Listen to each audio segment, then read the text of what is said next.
Welcome to Discovering Your Mission with Dr. Mordecai, the podcast where purpose meets leadership and where we explore what it truly takes to lead with impact in today's world.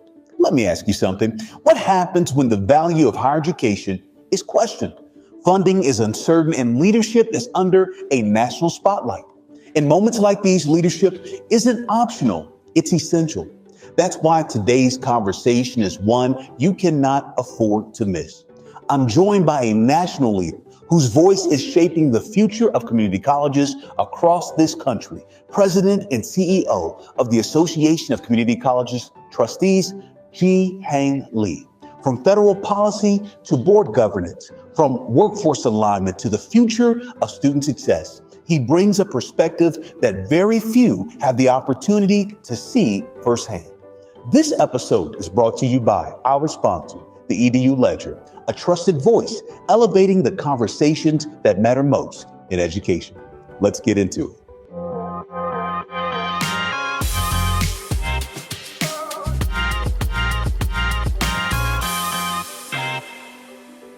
Greetings, everyone. It's Dr. Mordecai. Once again, excited to have you on this episode. I'll tell you, I'm super excited about this guest. He is the president, CEO of the Association of Community College Trustees, Jee Hang Lee. Thank you so much, sir. We appreciate your time.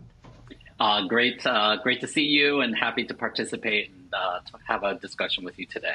Well, let me tell you, you are a national, dare I say, international leader, and it really means a lot that you've taken the opportunity to have this conversation. You know, before I jump into some questions that I know people want to know the answers to, given your perspective, how did you get started in this work? Where does the passion for you being the president, CEO of ACCT come from?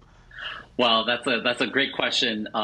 You know, I grew up as an immigrant kid in California, and I had a strong passion back then growing up around public policy and trying to affect change in the world. And one of my first memories was I was fortunate to have a Japanese American member of Congress, Norm Mineta, as our congressperson. And so I always gravitated to politics by seeing somebody who was in that role. Norm ultimately became a cabinet secretary later on, but it was one of those things that once you see somebody that I can aspire to. So I went to university in Boston, then I gravitated towards Washington, D.C., worked on Capitol Hill, enjoyed my time there, and stayed in the public policy arena, trying to affect change on a positive level. So that's kind of my backstory of why I'm so passionate about the work we do at ACCT to support the advocacy of our institutions and our boards, and ultimately trying to support our students through their journey. Thank you for sharing that, Jee Hang. You get a very unique perspective that a lot of folks wish on a daily basis that they could probably just walk some of your meetings with you just to learn. You know, this has been interesting to see in a pre-pandemic, post-pandemic reality about what's happening in higher education. We are seeing increasing pressures around this conversation on the value of higher education. My question to you is, you know, how should boards and presidents be reframing this narrative in today's time? Yes. You know, one of the conversations I always have while I travel the country and talk to boards and to presidents is I gravitate towards institutions always taking a look at the programs, the degrees, the certificates, the diplomas they provide, and having an outlook, especially on the post-pandemic outlook, of what do these degrees ultimately mean on a financial level. And that means is that, for an example, if you're in Southern California, if In-N-Out or McDonald's can pay $22, $25 an hour, your programs need to be at least equal to that level. And, you know, for some of us, especially in our sector, these are hard conversations to have. But if you think about it, do we really want to push our students to programs that won't even pay a fast food minimum wage level job? And I think that has ultimately reached out to some of our institutions that kind of change the programming that they're providing, but also that means that they're starting to pivot a little bit away from some of the opportunities they may have historically had on a long-term basis. But I think parents and students, most importantly, and especially our adult students, they know they know the positions that they can get. They could walk in.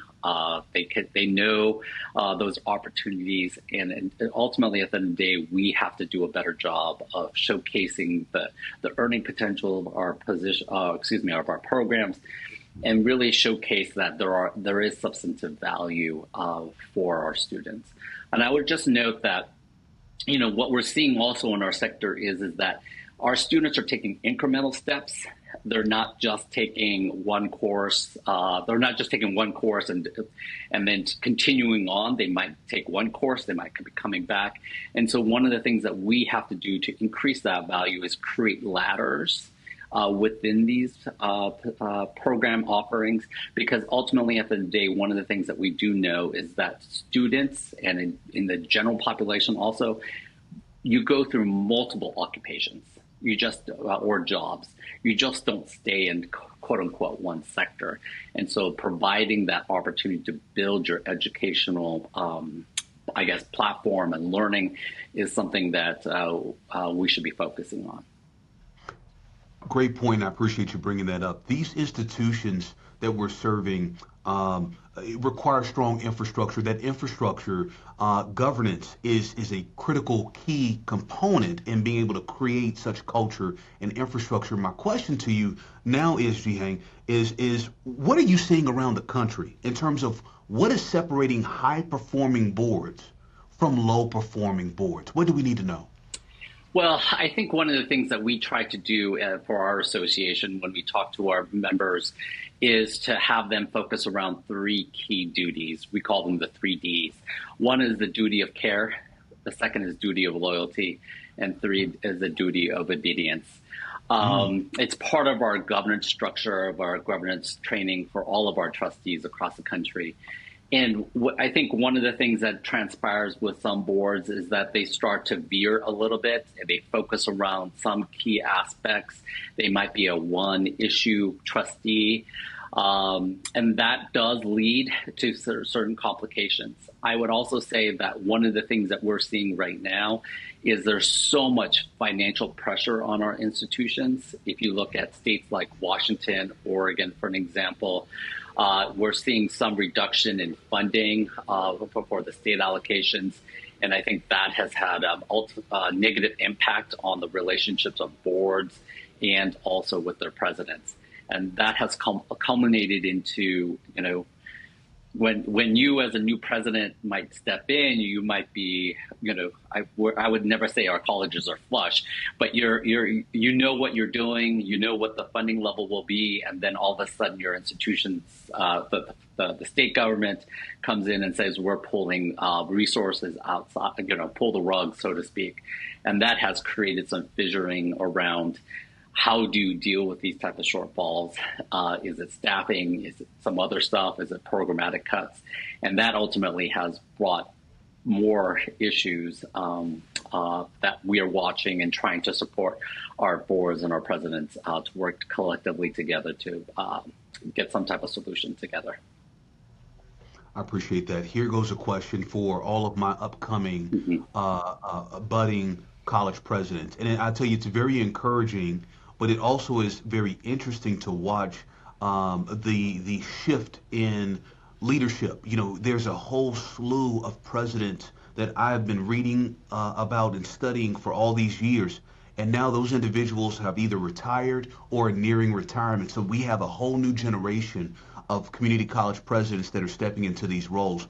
What advice do you have? Let me start with this question when it comes to the new upcoming professionals and presidents, What advice do you have for these presidents? What should they be thinking about, Jee Hang? So, one of the things that I try to do is really support any individual that is aspiring to be a college president. So I'm on the advisory board for the University of Maryland Global Campus Program. I support the Kansas State program, the San Diego State program, whatever program that would like to have me weigh in or provide guidance. I've done the Executive Leadership Institute for the League of Innovation, and I've been there in the fall every year. I would say the thing that I need aspiring college presidents to be thinking about is the full breadth and width of the job. as a vice president of academic affairs or a provost, you understand your job. You understand the academic piece, you understand accreditation, you understand student success, you understand all of these various pieces. But when you, as a college president, sit in that chair, you may touch the academic side of the house maybe an hour a week. If you think about your role as a college president, you're the chief advocate of the institution. You're the chief PIO of the college. You're the chief fundraiser for the college. You're the chief everything of the college. And that means if you don't have that skill set, if you can't ask for money, for an example, this is going to be a really hard job for you. And I think that is the thing that I would tell all of the aspiring college presidents is be thinking about how do you round your skill sets to be the college president of your institution. But also too, this is also something I also tell people and they laugh about it, but it's funny to me. The chief decisions of our college presidents isn't something that is contextually like what you think might be the most important. If you think about your social media for many of our institutions, especially in cold weather locations, the most social media that we get at our colleges there is whether or not the college president is closing the campus because of snow, right? So if you think about it, and all of our college presidents will tell you this, especially in those in cold weather places, yes, that's the most amount of social media that they get is whether or not they close the college because of snow. So, I jokingly say that because you didn't sign up for your PhD or your EDD program to be a meteorologist and understand high pressure, low pressures. But you also have to know as a future college president that some decisions that you make, which you think are minor, can balloon up to much larger contextual issues.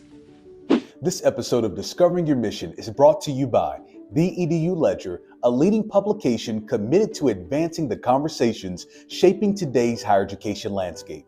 From innovative practices to policy insights and leadership perspectives, The EDU Ledger brings clarity to the issues surrounding educational opportunity that matter most. To stay informed and engaged, visit theeduledger.com. Now, let's get to today's conversation. Political uncertainty. I can't tell you how many aspiring presidents I've had this conversation with, folks that are just truly fearful about what's on the horizon. They feel as though they're prepared to lead, but the political aspects of the job or the impacts of the impacts of potential political dynamics really are steering them away. Should our advice, Jee Hang, be, okay, let's get you trained in terms of how to navigate these political uncertainties? Or do we say, you know what, if the politics isn't something you're willing to learn and understand and navigate, then this is probably not the job for you. What should our stance be? I fall on both sides because I think, especially in states, so states like yours, you're in Colorado. So if you go to Arizona, Nevada, New Mexico, Nebraska, Montana, Wyoming, we all have elected boards that surround Colorado. So to a certain extent, politics always permeates the conversation of our institutions. As public institutions of higher education, we're largely dependent in the space, especially like states like Colorado, you're completely dependent on state funding. There is no additional apparatus of funding. So if you're uncomfortable in that political quote unquote arena, you might have to think about whether or not that opportunity is something that you want to aspire to.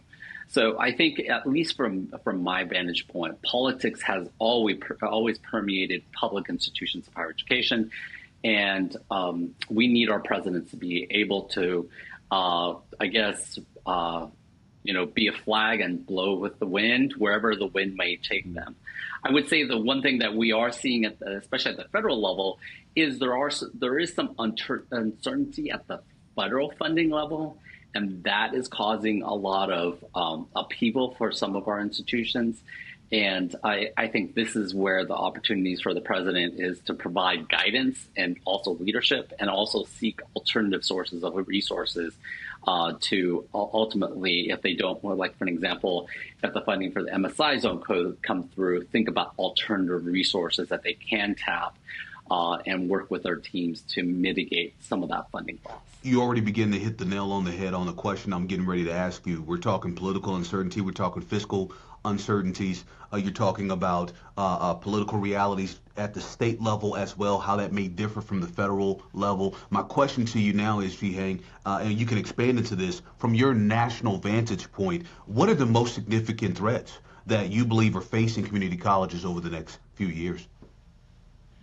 Well, I think for me, it comes down to two different buckets. The first bucket is funding. Like how are our colleges going to work on the funding apparatus of their institutions? So states like yours, that is funded solely by the state, how is the financial, what's the fiscal climate of the state?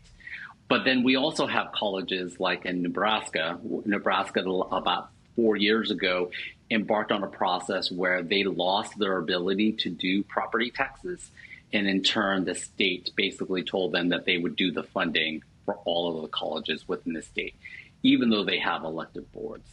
That has resulted in some funding loss, even though they were told that they would be made whole. State budget climates always means that certain things may happen, and so therefore our institutions, I would dare say, have not been made whole in terms of the funding apparatus. The second thing that I always talk about with our boards and our college presidents is competition. What does competition look like for all of you? Historically, our community colleges have been the dual enrollment entity within states and within their region, but we are now seeing more of the open access public four-year institutions trying to get into dual enrollment. We are also seeing those institutions also trying to get into the associate degree space and also workforce space. So when you take all that, it's not like our institutions are just competing for an X pool of students. We're competing against everybody in the state. Our colleges in Iowa try to do a bachelor's degree, and the thing that came to roost for our colleges there was that the four-year private institutions basically said that their institutions were at risk if community colleges did bachelor's degrees. It ultimately was not passed, I believe, by the Senate, but it's one of those things that our institutions need to be cognizant of, is that every type of institution is a competitor, so to speak. And there are enormous opportunities to do collaboration and partnerships to support students through the educational journey, but also know that there are competitors in this marketplace. And with finite resources, that competition is only going to get worse for our institutions. So that just means we need college presidents and boards to be nimble and thoughtful about the partnerships that they enter, but also think long term and what systemic changes need to be made to ensure their survivability. Love it. You're already highlighting being nimble, being responsive, thinking long term. My next question for you is, in addition to that, do you have any more to add? What should governing boards and their presidents be doing to navigate these times? You already talked about it, being nimble and being responsive, thinking long term. Anything else you want to add there, Jee Hang? Yes, I think boards and presidents need to be aligned on whatever strategic priorities that are within their community and think systemically. So one of the things that I talk to future presidents about is, like, for an example, I can tell you today, if I was a college president, I'm going to be a college president in 2039, that in 2039, that will be the smallest graduating high school class in my community, because that is the COVID year, right? So you already know, you should know, like, how your graduating high school classes are coming in, because you know from demographic shifts. So as a college president, as a board, as you see these dips, valleys, or spikes, you should be thinking about also opportunities to deal with those valleys and spikes. So that might be, you might have to do some additional adult workforce training. You might have to do some additional partnerships with employers. But those are things that I think are opportunities for all of us to think strategically around who is going to be enrolling in our institutions. I think especially pre-COVID, we had a belief that students would always just matriculate into community colleges. We were always open access. But one of the things that I always tell boards is that while we might be the first door of higher education, we also may be the last door of higher education, because the reality of this is that many of our students, first-gen, low-income students, if they think, I can't succeed at my local community college, they probably think, I can't succeed at another institution of higher education. And I think that is something that increases the awareness, but number two, it obviously increases our responsibilities as public institutions to support that journey of our students, because if they don't succeed, they may never succeed in higher education. But so again, what are you doing around strategic planning? What are you doing to ensure that there is a pipeline of students into your institution? So those are the things that I always think about in terms of flagging for future leaders, but current leaders, and for boards. Before I ask you my final question, which as our viewers, watchers of this show, if you're new to the show, Discovering Your Mission, one of the last questions we tend to ask our guests is what is their personal mission statement and why? But before we get to that, let me sneak one more in there. Jee Hang, you travel the country. I don't know what your international responsibilities are, but you certainly travel the country, and I have personally seen, you've done it for me as a new coming president, of let me stop by your campus, let me visit with your faculty, let me be present, let me just say in front of this audience, thank you for your leadership, because you're someone that's not just in an office and not just on the stage. You're there with the presidents, and I can speak firsthand to that. So number one, thank you. My follow-up to that is you are giving so much of yourself on a daily basis. What advice do you have for self-care? Because every time I see you, G, you are smiling, you are having a good time, you could tell you love it, but man, how are you taking care of yourself, and what advice do you have for us? Well, I think that this goes back to another thing I say to aspiring presidents is that you have to have an overarching mission to your job that doesn't align with your compensation. And that ultimately means when you get up in the morning, for example, tomorrow I fly to Seattle for the ACCT conference. I have a 6:30 flight, so getting up at 3:30. How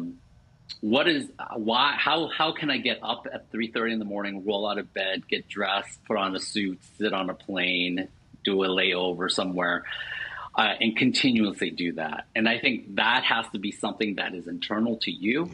And ultimately, it can't be compensation based. Because especially for college presidents, you're always on call. Whenever a crisis occurs on your campus, you have to deal with it, regardless of whether or not you're on the football field with your children, whether or not you're, my son does crew, so whether or not you're on the river while he's rowing a boat. So I think that is the most important thing as you think about your job. The other thing that I try to do is I do try to spend as much time sleeping when I can. I have gotten relatively good at sleeping on airplanes. Not the best, but at least I can sleep for an hour out of a 4-hour flight. And I think that to me, and spend as much time in the gym. Physical health is important as part of this job. But again, it is really, you have to love the job that you do. You have to love you have to have a grounding of why you do your job. Because if you don't have that, this job gets very difficult, and you might not love the job in 2 or 3 years. You know, that's probably the best way I would say it. No, your truth and what you're seeing, your perspective is very rich, and I hope that everyone's paying attention. Sir, I got to get you on your way. Okay. My final question to you is, what is your personal mission statement and why? Well, for me, on behalf of my association, I'm always grounded in supporting our students. I remember one of the first trips I ever made on behalf of for our association was visiting a college, talking to their students. I talked to a student who was 18 years old at that point, who was adopting her niece and nephew, and going through that process, while also then being told by her parents that she would have to pay rent at their home that she was staying in. And these are the real world situations that our students are facing on a daily basis. And we especially those of us who can affect change, we have to be mindful of that and think about how we every day can affect change and support the change of our institutions, because our institutions are, like I said, the first door, and I don't want us to be the last door. And so that is kind of my overarching mission on behalf of our association. And that's how I get up tomorrow morning really early to roll out and support our association. And hopefully every day I can affect somebody or affect change across our system. Thank you for your leadership. Thank you for your time. Thank you for your wisdom shared. Everyone, Jee Hang Lee, President, CEO, ACCT, thank you so much for your time, my friend. Thank you, Mordecai. What a powerful and necessary conversation. Jee Hang Lee didn't just give us perspective, he gave us clarity on what this moment demands of higher education, leadership in higher education. Let me leave you with 3 key takeaways from today's episode. First, value must be real and measurable. We can no longer operate in a space where programs are disconnected from economic reality. If our students are trusting us with their time, their energy, and their future, then we have a responsibility to ensure that what we offer leads to real opportunity and real economic mobility. Second, leadership is broader than you think. As Jee Hang shared, the presidency is not just about academics.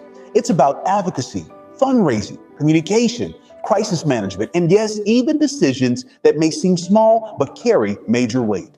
The role requires a level of range, awareness, and adaptability that cannot be underestimated. Third, alignment and foresight are everything.